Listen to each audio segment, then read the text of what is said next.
Fidelity. I've measured, probably done about 1,000 headphone measurements in my time. I've got 500 up on inner fidelity, and then of course there are many measurements that don't quite make it for one reason or another, or they're measurements of something that I can't publish, and also a lot of measurements I did while I was at Headroom. Okay, so the first thing to know is what we're looking for is flat, and that there is such a thing as flat. It's you put a speaker in an anechoic chamber, you put a microphone out directly in front of the speaker. If the speaker is perfectly flat, responds the same at all frequencies, has the same gain, you'll see that on a microphone, and we're going to call that flat. And we're going to try to figure out what that looks like on a pair of headphones. Now, I'm not saying that perfectly flat is best. We don't know that exactly. We don't know where even flat is yet. But it's a reference. So it may not necessarily sound the best. It certainly doesn't take into account all sorts of things like time coherency and so on and so forth. But it's a start. So this is what a headphone measurement sheet looks like. That's frequency response up there, and that's what we're going to talk about first. And just to identify all the things on here, on your second sheets, you've got that's frequency response. That is an uncorrected frequency response and a corrected frequency response, and we'll talk about those in just a second. That's isolation, how much noise gets held away from you when you listen to a pair of headphones. So sealed headphones will show a deeper amount of isolation. This is the impedance and electrical phase response to the headphones. This is the 30 hertz square wave response, and then the 300 hertz square wave response, the impulse response, and a total harmonic distortion plus noise. And then we got a couple of little things here, numbers here that give us efficiency and broadband isolation and a couple of other things. But for starters, we're going to look at frequency response. So here's, we say a speaker's flat. We just put a microphone out here, put it in an anechoic chamber, or as the gentleman before me said, gate the signal. And if this microphone measures flat, then we know that speaker is flat and all is good. Now the problem is, what do you hear when you put your head in front of the speaker and what's at your eardrum? And the reason why that's important for headphones is because when you put headphones on, there is no place to put a microphone in there where you have some kind of audio signal that's propagating by it without a bunch of reflections around it. The last guy here was telling us about gating signals so that you don't get any reflections in the measured signal, and then you can know what's really there. Well, in something that's this small, you're not going to get away from the reflections. There's all sorts of stuff going on inside this coupler. And that's important word to understand. This is a headphone is an acoustic coupler. So it doesn't send sound out into space for propagating. It couples the sound to your ear. And the only legitimate place for you to measure sound in a headphone is at the eardrum, because, well, that's what it's intended to do, is get sound to your eardrum, flat. So, well, what does flat look like at the eardrum?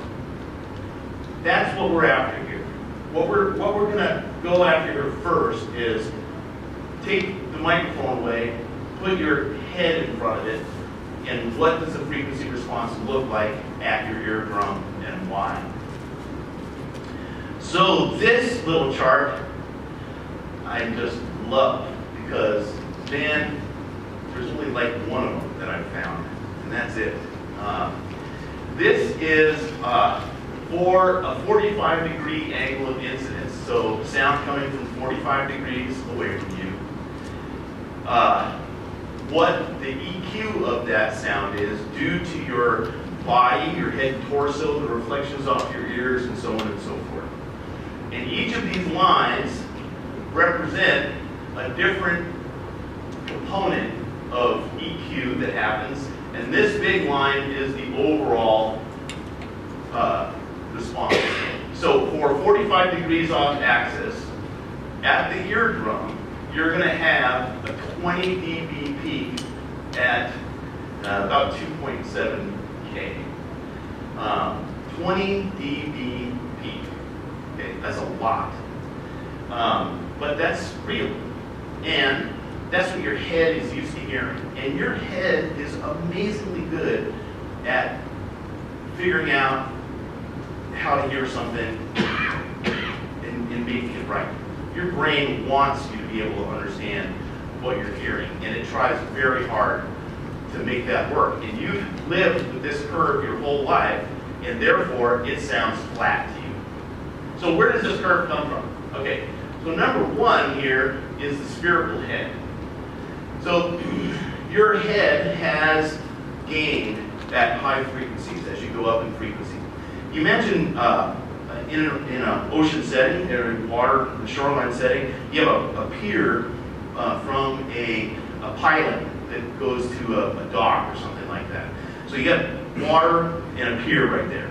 And if you have big, long waves, they're going to go right past that piling completely unimpeded. And the amplitude of the wave is going to stay just like it is when you look at it at the edge of the piling, which is your head. Okay? But as the waves get faster and faster and faster, pretty soon the wavelength of those waves are getting to be about half a wavelength is about the size of the piling, and they'll start bouncing off. And at very high frequency, little ripples, there'll be a shadow behind the piling where the ripples aren't. Okay? Because the piling is completely interfering with the signal coming in. So you have boundary gain, and that's as the frequency goes up, the amplitude of the signal on the side of the head, as it has to reflect and go back the other direction, increases the amplitude of the wave next to the side of the head. Okay? That's called boundary gain. And boundary gain is frequency selective with the size of the object that's impeding the sound. So, as soon as the sound gets to be about half the wavelength as the size of your head, you start getting some gain, and in the end you've got some gain that stays about the same as the frequency goes up. So that's one effect. The second effect here is the torso and neck. So this is your body and your neck next to your head. Now, your body is bigger, and so you've got more gain over here. But there comes a frequency where you've got a body and a head, but you've got some space in between, and it acts as like a filter. And so you actually have a point here where it goes negative gain, and that's where sound is winding its way through between your neck and your head a little bit, and then up above a certain frequency it starts not mattering anymore. So that's another curve that goes in there. So that's the head and the body and the neck. And now we've got these colored curves right here. 3 is the concha, and I'm going to have to flick back. Oh no, I very conveniently did this illustration. The 3 is the concha, and that's this major bowl of your ear. That's this part right here. And 5, this one, this big one, is your primary eardrum resonance that happens at about, I kept on saying 3.5, but the folks at the at Automotive, oh, there it is. They told me it's 2.7, and I will absolutely go, okay, 2.7, you're the boss. And then 4, this is this little wobbly thing right here. This is the flange on your pinna making some reflections. So anyway, you add all this stuff up together and you get this response right here. You'll notice you're at 200 hertz down here. So it starts rising actually fairly low. And I frankly don't entirely buy this curve, but there is a rise for a while until you get to 1 kilohertz, and then a much steeper rise up to 2.7, and then a curved shape falling off till 10K, and at 10K right here, you're about baseline. So at 10K, it comes down to about the baseline level. And if you guys look at, well, let's see, what's the next thing? Okay, so now we're gonna talk about a problem. Well, that right there was for 45 degrees. And as you change this angle, all those curves change. And they change all over the place. choice. And as your ear changes, different people's ears, those curves are going to change. So, well, we can draw a nice pretty curve, but, you know, does it really apply to everybody? And, you know, what is it? What happens if it's 30 degrees or all sorts of weird axes that it could be coming from? What do we pick? Well, in the world of audio engineering, there's been historically two adopted standards for transfer functions for audio: the free field and the diffuse field. Put simply, free field response is a sound coming directly from in front of you in an anechoic chamber. Okay, so you have, what's the response of the eardrum from the sound coming directly at you in an anechoic chamber? And the diffuse field response is sort of the complete opposite. It's what if sound was coming at you from all directions in a room that was made out of concrete and is just going like that. What's the response of the ear? All right, so this is what these responses look like. Now they're upside down because they're corrections. So if you flip this over, you're going to have something like that curve that we showed you before. And the diffuse field curve, this one right here, is probably the closest to an average sort of response because it's kind of an averaging. Okay? But it's really not necessarily quite right. It wasn't designed for headphones. So the first, most important question that we could ask is, what makes sense for a headphone curve? What is the normal acoustic environment that we find ourselves listening to when we're listening to music and speakers, on speakers? Well, it's speakers. Music is designed and engineered to be played back on speakers. And so I would contend, and have for years, that the target response curve that we should be looking for is what's in the ears when you play good speakers in a good room. That is what headphones are trying to simulate. Because they're completely artificial. They need to try to do something that's really real, and speakers in a room is really real.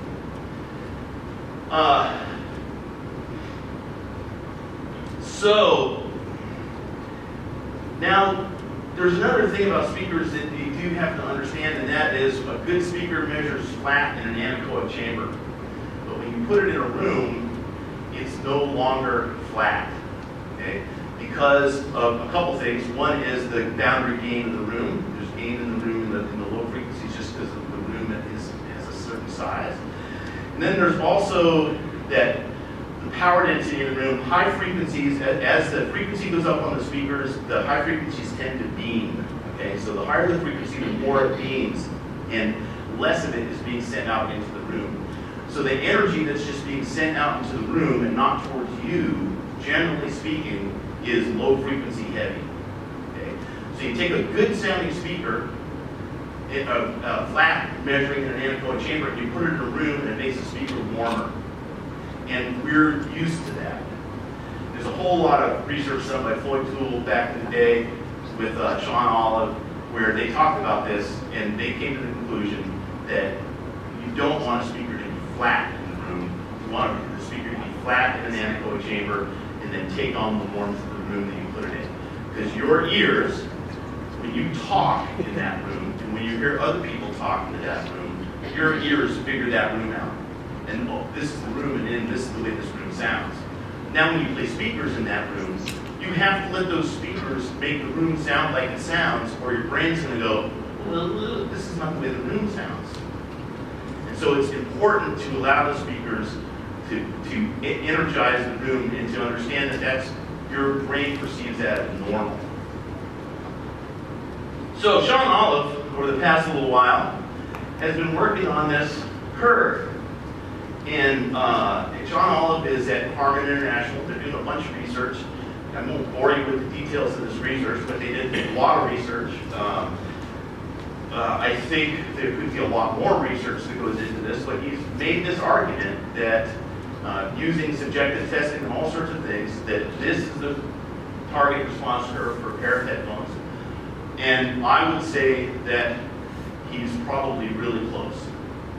So this curve right here is that kind of that curve you saw before. It starts going up at about 200 hertz here, gradually gets about 1K, goes up some. In this case, it's not 20 dB, but more like 15 dB, or maybe less actually, about 13 dB. And then it rolls off over the top, and at 10K, which is right here, you are about at baseline. Okay? And that's what that sheet is on the front of the handout that you guys got. That is that sheet explained, okay, and putting some numbers on it. And at the moment, you're just going to, if you want to interpret a headphone measurement, you're just going to have to memorize that curve. Someday, I'll be able to put that curve into the computer and hit cancel. You use it to correct the regular curve. Right now, I use a different correction curve, so the corrected frequency responses that I have tend to want to be a little bit warm tilted and then roll off up above 4K or so like that to be correct.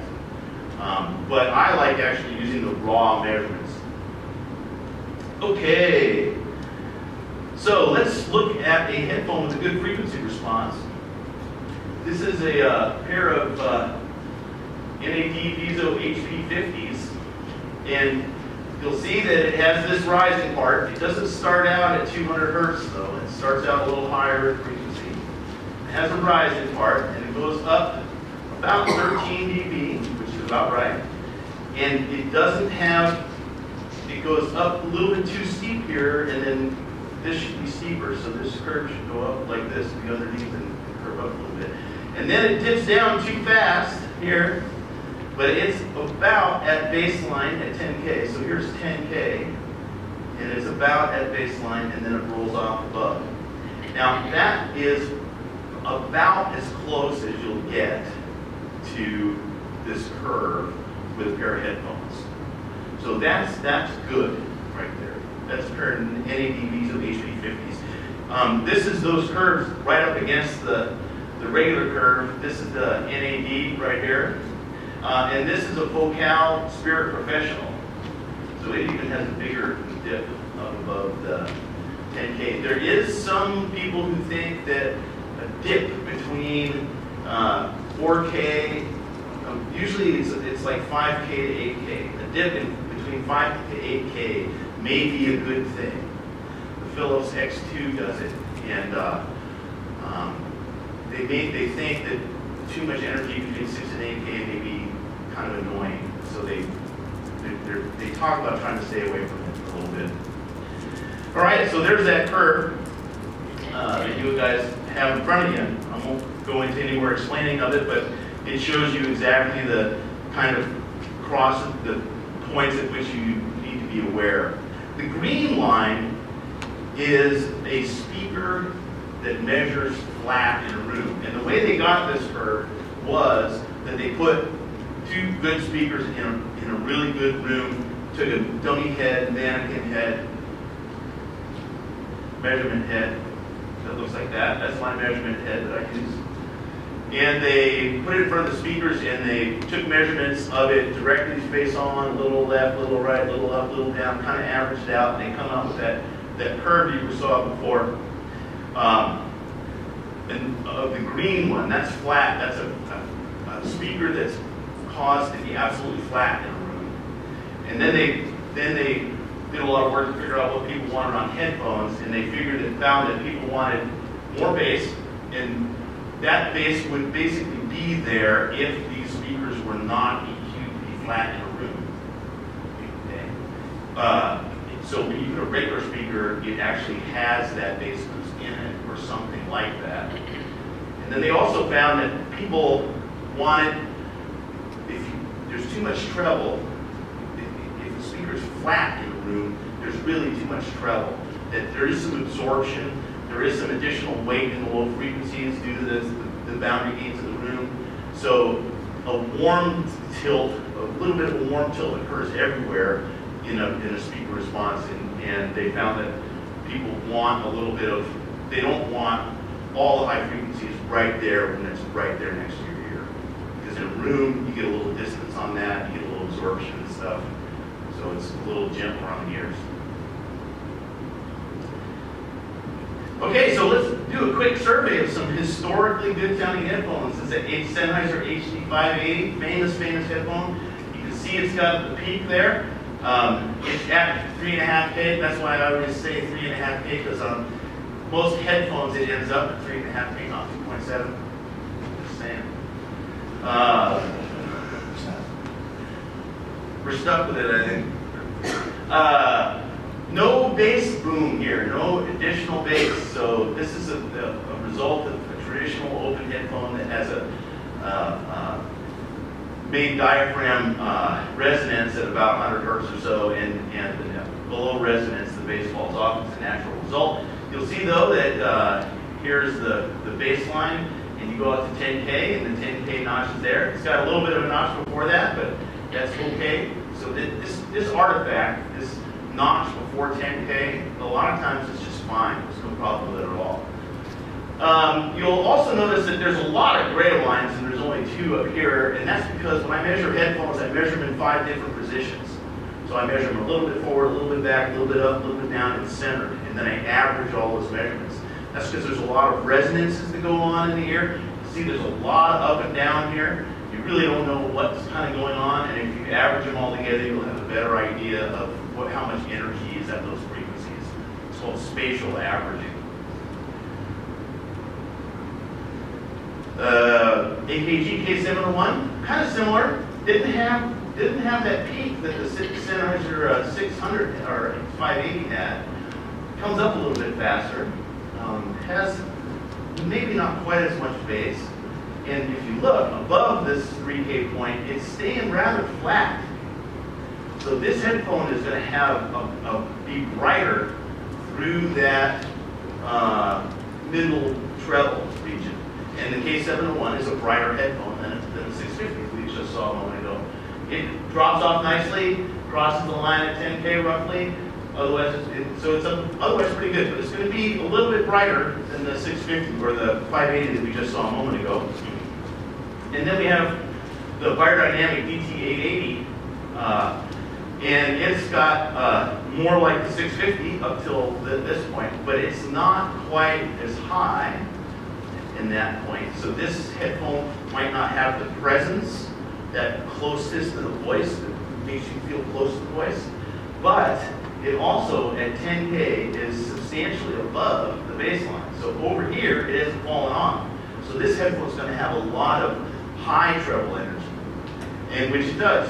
So these 3 headphones, the 580, 701, and 880, are famous for being this triplet of headphones where it's, warm, middle, and bright, kind of, but somewhere in there they're near neutral, and that's been, for 10 years or whatever. Then we have the DT, the Denon D5000, which came along after the last 3 headphones, and people really liked. People thought, wow, this is something really special about this headphone. And I would contend what it is a rising bass. That people had, if you look at this graph, this long, fairly straight, warm tilt. That's kind of what you're looking for in the compensated version of these graphs. It's this long, straight tilt. This is wrong, but this is close to right here. So, I think people like the D5000 because for the first time they were getting some solid in the bass of this headphone, along with pretty good response up on top. It's got a longer leading up to here. It's going to have some nice presence. Peak is in the right place at the right time. This is a little problematic. This should go down to 0 before 200 hertz. So you've got some bloat here in the lower mid-range. So this is going to it's going to make this headphone sound just a little thick. Through the lower mid-range. And then, of course, now we get up to 10K and you're still 5 dB above the line, which is going to give this headphone a little bit of a brightness to it. So all in all, this is a bit of a smiley face headphone. A little bit of bass accentuation, a little accentuation way up on top, but otherwise pretty good in between. Sennheiser HD-800, called by some included the world's best headphone. Doesn't have the roll-off that the other traditional open dynamic headphones have, so it's got a little more oomph in the bass than the 650. Nice flat response, for sure, but it really should have started to rise somewhere out here to have the presence that we think should be there. And there's some concern about how much that really should be, but it's got about the right rise at the top, but again, it's staying up after 3K. So it's staying up till 6K before it starts to fall off. So this headphone has got a problem in that 6K region, 6, 7K region that I said that some people think it's okay to have a notch in, okay? Because it's not so aggressive and hard on your ears. And that's what makes this headphone problematic. It's on a lot of front ends, that thing can drill holes in your ears if it's not just right getting fed by it, and it's because of that. We'll see a little bit later, there's some of the other things, and I think I have the 800 response on your sheet. Is the second page there probably? The third page? Okay, one of the things you do want to look at is the square wave response, the lower square wave response on the right-hand side where it has the little overshoot in the square wave, and that, my friends, is a very, very clean impulse response and square wave response. So the thing that the 800 doesn't look all that great in terms of frequency response, but in terms of its time response, it's phenomenal. So that's where it gets its power, not from this particular graph. Audeze LCD-3, first time I saw one of these, I went, wow, I've never seen a headphone that's flat like that all the way extended. Unbelievable. So when we first started hearing LCD-3s and clear magnetic headphones, we were going, oh my gosh, headphones can have bass. They're amazing. And people were just floored by, wow, bass exceeded. I would contend that we're going to find ourselves as time goes on here going, but it's not enough bass. We still actually need a little more than that. And I've gotten to the point where I think the Audezes are bass light by a little bit. The bass quality is superb and the extension is superb, but it just a little bit more. Of course, it's a matter of taste, so we don't know. Stax, this is the SR-007. You can see that it's got a nice long sort of rise. It's a bit noisy, bumpy. It's a bit of a hassle to get there. It's a bit noisy and bumpy, but it goes up to the right place at the right time. And it also sort of comes down nicely until it gets here where you've got something going on. There's all sorts of stuff going on. And at 10K, it's got a bit of a peak. Now, what you're looking for is the average around 10K at the baseline. But there's an ear canal resonance at 9.5K. You know the second resonance in the ear canal? I think it's right around 10K. Because it's 2.7 for the first one, so it's going to be like 3 times that. I think it's actually higher, going by memory. It's somewhere in that area. It's somewhere in that area. So there's another ear canal resonance that's going to happen there. And that's going to kind of change around depending on the stuff around it. So if there's a peak at 10K, that's kind of okay as long as the average around it is down at that baseline. And what we see with this is that it probably isn't. There's a little bit too much energy at 10K. And of course, Stax for static headphones tend to be just a little on the bright side, a little too hairy side. This down here, weird looking artifact, is due to pad bounce, and we'll show you a little bit more of that in a minute. That's the headphone bouncing against the side of your head with the movement of the diaphragm. So there's a resonance of the pad itself. We'll show you more picture of that in a few minutes. Headphones near the target curve. We've talked about the NAD VISO HP50, very much like the target curve. The Spirit Professional. Okay, so this is where I'm going to take some wild stabs at it. Here's some ear canal resonances. You'll see there's a peak there, and a peak there, and a peak there, and they're really, really clear. And my guess is that headphone manages to excite the ear canal resonances really well for whatever reason. The way it focuses into the ear or whatever it is, but it does a good job of exciting the ear canal resonances. Similarly, the Sennheiser 580, you got a bump there, and a bump somewhere in there. And what you'll see on these headphones is this little triple ringing thing on the front of the 300 hertz square wave. And you see this surprisingly often. The Skull Candy Aviators do it, and there's just a number of headphones that do it. And what I found is that it tends not to be a problem. So when you see these three little rings that are going down like that, of about that period, and you see three peaks over here, it's probably exciting ear canal resonances, and your brain knows how to deal with that. So this tends not to be a problem, even though it looks like it might be a problem.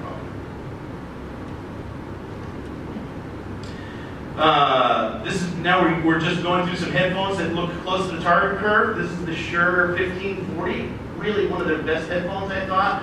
You got a nice bass boost in here that kind of comes down the bass line. You don't have the long run up before, but you got the peak in the right place, and you got a nice falling response afterwards. I find this headphone to be a little bit bright in here and a little bit too bassy down here, kind of a smiley face. It's a good headphone. When you see that headphone that's got a little bit too much bass and a little bit too much treble, it's probably a good headphone to listen to at low levels because it's got a bit of a Fletcher-Munson curve built right into it. Philips X2. This one is a recently designed headphone, and Rowan Williams, who designed this headphone, is well aware of all these things that we've been talking about. So we've got a bass boost in here of a nice proportion, and it stops at 200 hertz. This roll-off, this is an open dynamic headphone. You can't get around it. You have to be a sealed headphone to get around this fall off below the primary driver resonance. So they can be forgiven for having it. They're doing the best they can.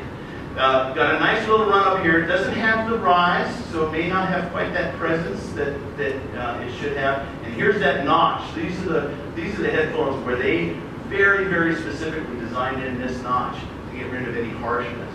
And then you see it comes back a little bit too hot and heavy, but if you look at kind of the average around this area, okay, it's low. Yeah, you got a little too much extra energy at 10K, but basically you've gotten yourself down to the baseline pretty much. Okay, this headphone sounds a little bit grainy sounding. It sounds very nice tonally, but a little bit grainy. And I think that graininess you can see in all these little humps and wiggles. I think what they're done is they put this thing in a vise and they're just squishing it into the shape that they want, doing all sorts of acoustic tricks, and it ends up making things a little uneven sounding. V-Moda XS is another really dandy little headphone. It's got a nice run up to here. Got too much bass, extends too far into the mid-range though, unfortunately, so it's going to sound somewhat thick. This peak is a little bit high, so you can get a little extra brightness, and it drops off a little too fast afterwards. You're down to 10K at the baseline, but there's not this arcing hump that's coming down. So this is a headphone that it has a liveliness to it due to this peak, but it also has kind of a loss of snap and air and things like that. It kind of lacks a little definition due to that kind of stuff. Now that we're talking about in-ear response, this is one of the best in-ear response headphones I've seen. We've got a little bit of bass boost. It does bleed up a little bit high, unfortunately, but you know, you don't want to try to overcorrect these things either. It's got the bump at 3K. Now it's got a little extra bump up here. This is obviously very common when you see in-ear headphones to have these series of bumps and peaks. That's all the resonances of the tubing and all the various bits and pieces in there. You got to kind of just mentally average them out a little bit. But generally speaking, a good shape for a headphone. And if you look at the compensated response, generally speaking, it's a nice flowing downward that gets steeper over time, which is what you're looking for on that one. Beats by Dre Solo2. Yes, sir, Bob. Can't be bashing Beats too much anymore. Their Solo2 is actually a pretty good headphone. We got too much bleed into the mid-range of the bass, so this headphone definitely sounds thick in here. But a good shape on this, and then a roll-off back to baseline at 10K, but gone missing is the upper treble. So this headphone sounds a little thick, and it lacks articulation in the upper treble. But otherwise, quite close to the target response curve. This is an AKG K581LE on the Tiesto on the club setting. This is a headphone that's got some club settings on it, and a pretty good response. We've got our notch there in this region, which is probably okay. They're trying to keep the bass from going up too much over here, and but it's got some bass boost. There's other settings that have more bass in it, but it's got a nice long run up, so it's a nice present sounding headphone. Maybe a lack of high highs up here. Musical Fidelity MF10. This is a headphone. When I listened to it and I didn't like it, and then I measured it and I go, oh, I should like this. This looks good. So you get your bass boost, right? It's a little excessive. Comes down fairly quickly. You got a nice, reasonably long run up to your peak here. The peak here is 15 dB above, which is a little too much. And then it stays high, and you're getting some more of this energy, 5 to 6K, and then you get over to 10K, and well, actually, we're like still 8 dB high. And that's what killed this headphone. This headphone, when you listen to it, is way bright. It's just way bright. And you kind of almost don't see it until you look carefully. So it's really important to look carefully at these graphs. AH-M50X, a little bit uneven. It's a low-cost, relatively low-cost headphone. Certainly got a lot of pad bounce going on down there. That's what all that stuff is in here. It's just pad bouncing around. But it's got this, weird notch at 6K, but that's probably okay. We can live with this notch if it stays fairly good otherwise, which it does. It's got the nice long run-up. This is a great sounding headphone for a low-cost headphone. All right, now some problems. Okay, so here's a couple of IEMs, and I see this all too often, and it's just absolutely ridiculous. But you got a bass boost that goes all the way up to 800 hertz. I think the bass ends way lower than that, and it's got 5, 10, 15, almost 20 dB of bass boost. This is just ridiculous. It's a horrible. Treble is probably okay, but boy, you're just going to get overwhelmed by the bass. Bowers and Wilkins C5, same, just huge amounts of bass. I don't know why they're doing that. Here's a monster Turbine on the top, and the Turbine Pro. Theoretically, the Turbine Pro is a better headphone. And what did they do between the two of them? Well, they gave it less bass boost and less boost around there, and actually made it look more like the target curve, and people liked it more. And, okay, fellas, follow that trail, get it down. And then here's the Edemotic ER4 PT. This is where we get some arguments of beat killing, and he doesn't think that the bass needs to be bumped up. But if you look, we've got a real nice, it is gradually starting a little bit in here. It maybe could start a little bit earlier. It goes up nicely to 13 dB up right in this area, and then falls down. Got a notch here, which is probably okay. And you're right at around the baseline at 10K, and then you've got energy still existing up here, so it's going to enunciate well. I would say that the Edemotic ER4P and the ones that are close to that, there's a couple of models that, or is there anymore? It's just the PT now? The S still exists. The S still. That this, it may be the most accurate in-ear headphone in terms of treble resolution. And that's been a thought in the headphone world for a long, long time. And I can assure you that Mead is, at Edemotic is very, very interested in resolution above 10K and how those high frequencies work. This is actually a very, very good sounding headphone, although I'd still like a little bit more bass than what they got there. So here's pad bounce. This is the frequency response curves, and you can see in these curves this little artifact over here.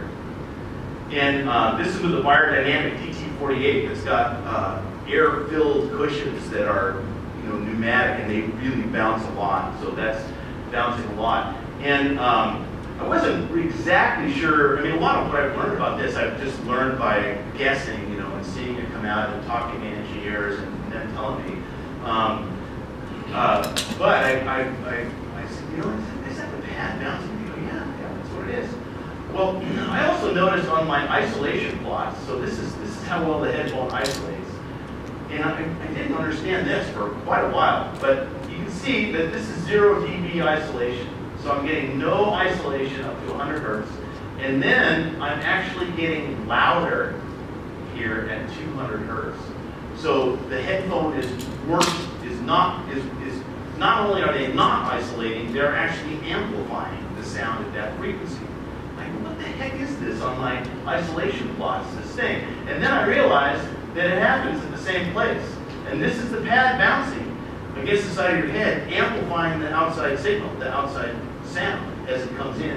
So the outside sound is energizing the resonance, not just the driver. Here is the driver energizing the resonance, and here is the outside noise energizing the resonance. But sure enough, those artifacts are at the same exact frequency in all places, and that comes from pads bouncing on the side of your head. So I told you I also measure headphones in a number of different positions, and some headphones are more picky than others about getting the seal. And this is a good example of a headphone that has a problem with the seal. And you look, that the frequency response is changing over the entire range here as I move these headphones around.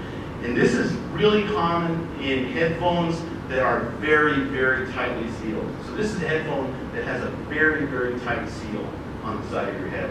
And what happens is it either seals or it doesn't seal. And I'll show you another picture of that in a minute. And what I will do is, a lot of times when I'm measuring a headphone like this, I've got some felt that I can stick between the headphone and the head, so that I can make it like there's a controlled leak like your hair. And a lot of times it will make this measuring a headphone like this less touchy. But the other thing is if I have a really hard time getting a headphone to measure properly, I will allow one of these. I could have not had this artifact in here, because I can see that it's not sealed right when I'm adjusting the headphones. But if I've gone through 3 different positions and it's been a pain in the ass every time, and I set it down and it's not sealed right, I'm going to go, fine, I'm letting this one go through, because this headphone is hard to seal. So I will there is an art to making these measurements. There is a degree of control that I have over what these measurements look like.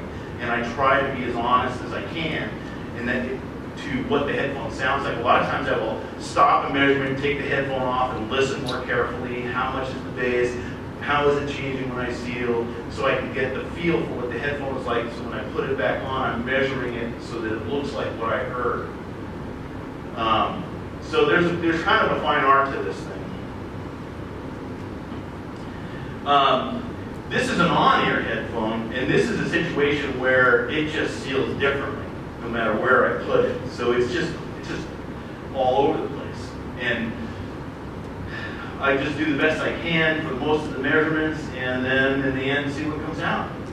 And that's what you get. But if you see something like that, it's because this headphone just doesn't like the seal on the ear very well.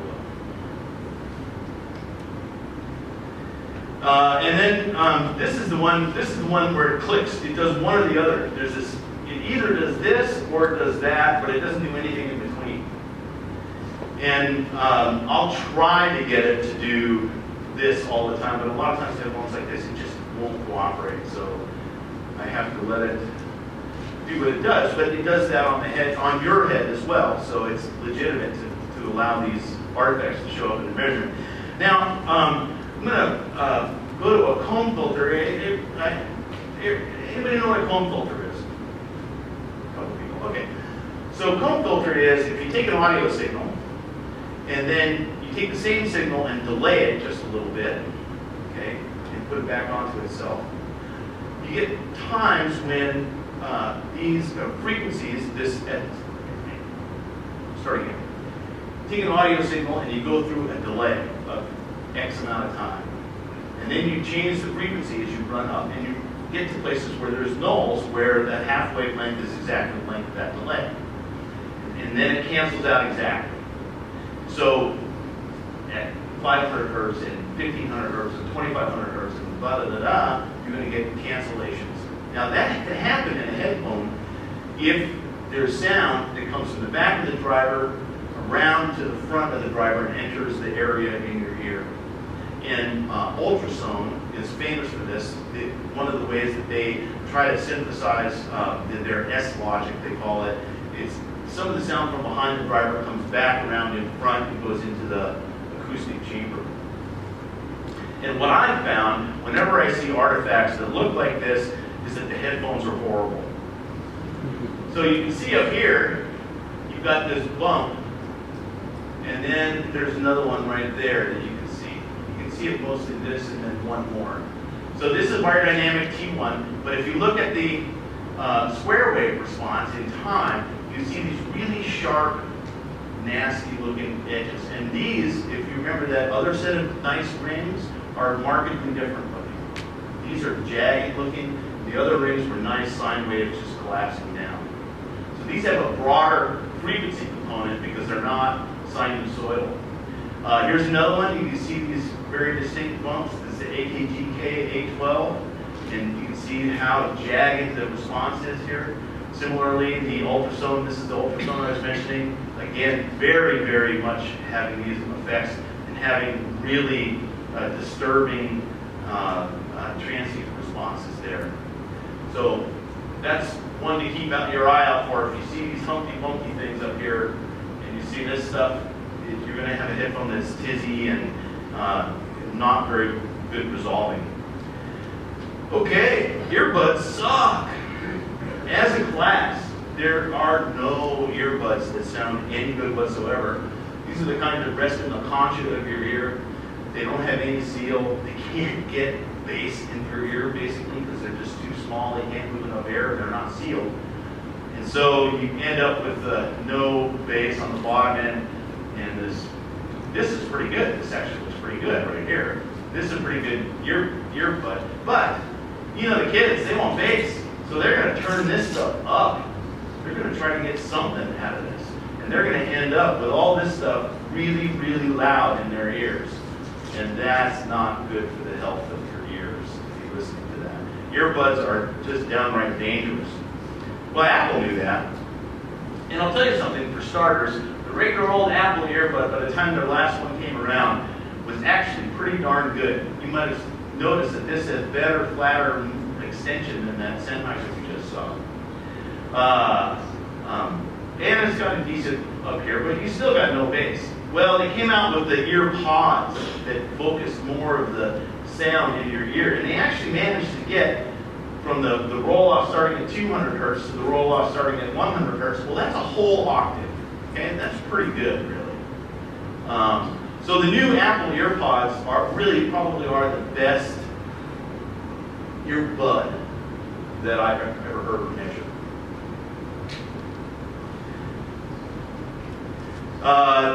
One of the best. This is the best. The UNPK1. It's kind of inefficient, but all right. So here's some really bad ones just to laugh out. Howard Light Sync. This is actually an industrial headphone that is made for isolating you. So it's for work environments, but it's got headphones in it so you can listen to music while you're doing it. Just miserable. Just incredibly screechy bright up here. They were just horrible. This is the current Koss Pro 4AA. You'd think that was an earbud, but it's a full-size sealed headphone. Just miserable. This is the Flare Audio R1. This is an interesting headphone. It was designed by one of Metallica's or some death metal band's recording engineer, who had an idea that this pattern of diffusers behind the cup would work really well. Well, any pattern means that it's probably going to have some resonant frequencies, and boy, has it got a resonant frequency right there in the middle. These were just horrible sounding.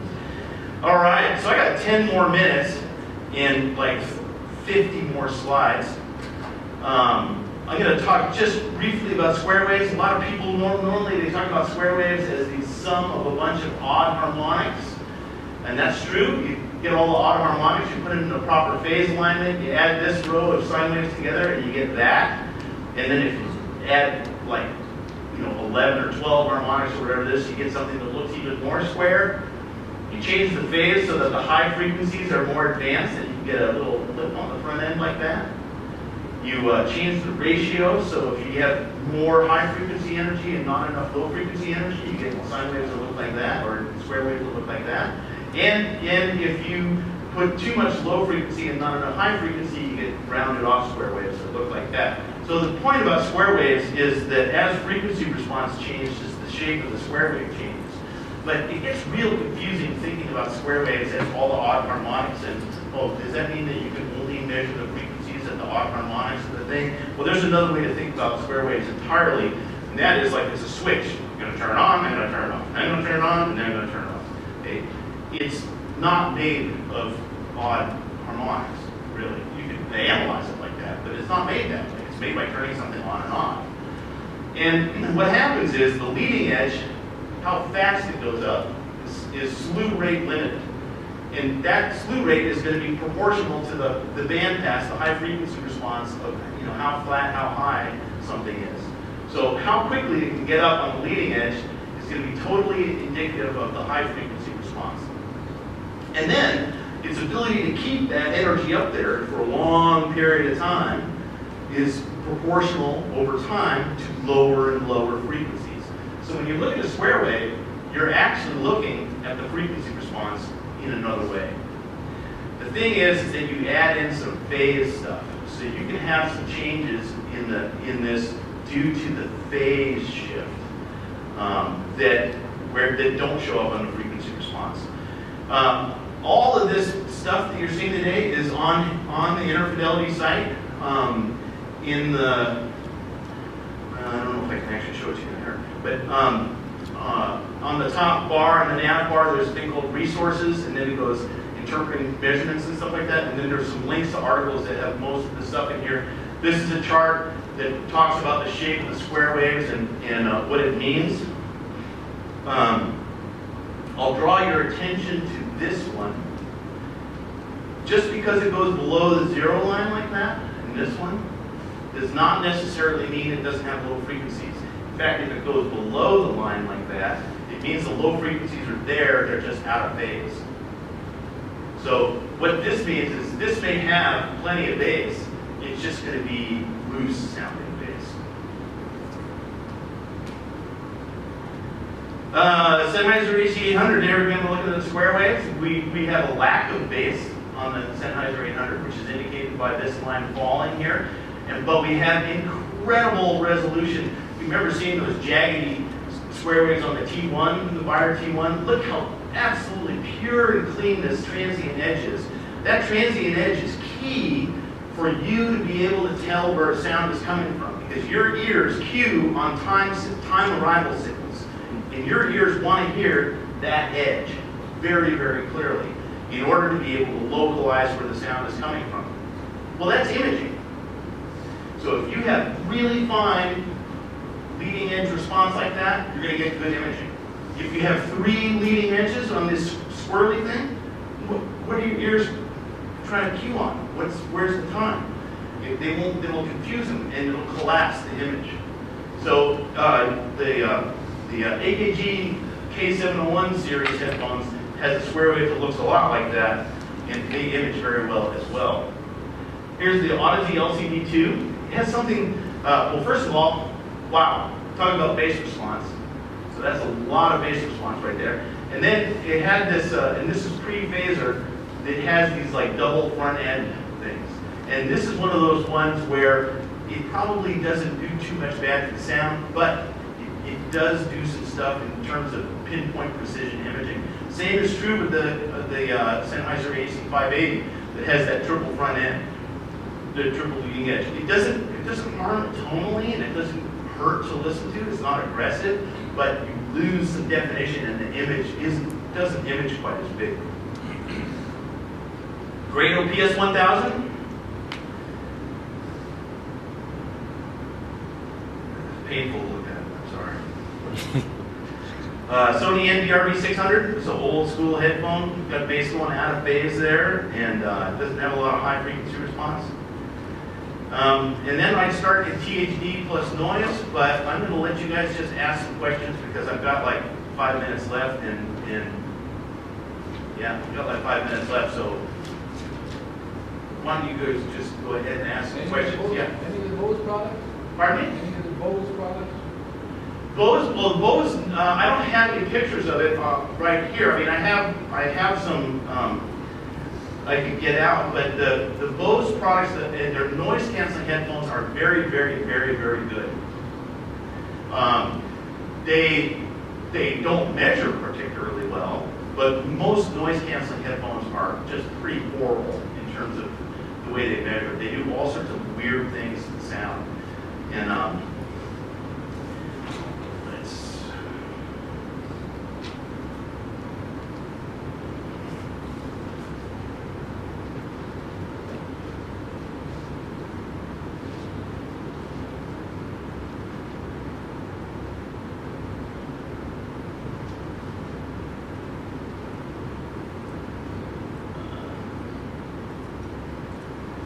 it's worth looking at a noise canceling headphone because they're so weird.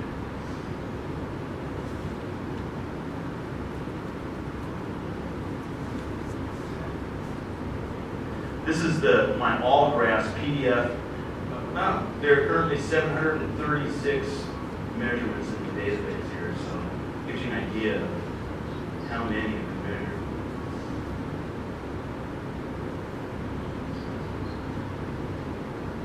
How long does it take to measure one technical? It's typically about 45 minutes if I do it straight. Noise canceling headphone. This is measured passively, which is actually pretty good.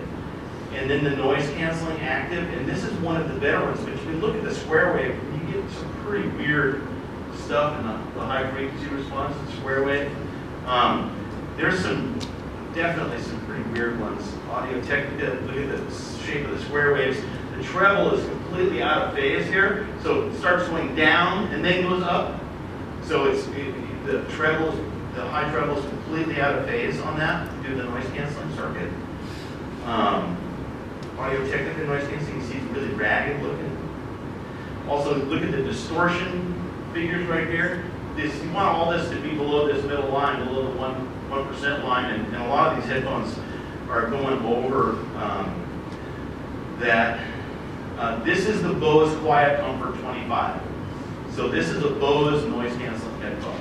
And what you'll see is that it's got good shape on the frequency response. It's got, boy, that's just terrible. But this is not bad shape. This is pretty good shape of these square waves, all things considered. So Bose is pretty good for noise cancelers, for sure. There are other passive headphones, not so much. Yeah? What compensation curve do you use for your answer? What's the main difference between your compensation curve and the market curve? It's kind of subtle differences.